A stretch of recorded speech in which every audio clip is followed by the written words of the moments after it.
Stop number 1, the Castle Inn. Built in the era of the Titanic and Henry Ford's Model T, the Castle Inn was the last of the great resorts built in the borough of Delaware Water Gap, which at that time was the second most popular tourist destination in the country. The Castle Inn and its outlying buildings were owned by Dimmick Daniel Drake. The Castle Inn was built in 1906 and opened for business August 1st, 1907. When it opened, the castle had room for 112 guests and boasted all the latest amenities, such as an ice cream parlor, 1,600 electric lights, mosaic floors, running spring water in every room, bowling alleys, a pool and billiards parlor, a barber shop, and its own power plant. It was appointed with brass beds and mahogany furniture. The tile floors were covered in handsome Turkish rugs.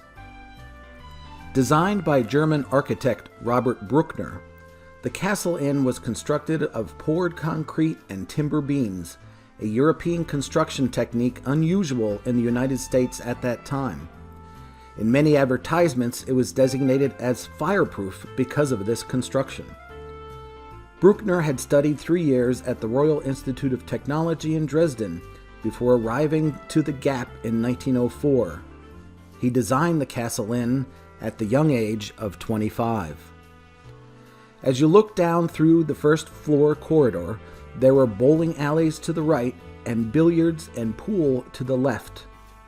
The 2 upper floors were the inn's sleeping quarters. On each floor, there were 3 shared bathrooms. The inn had many successful years, running as one of the most popular resorts in the Delaware Water Gap.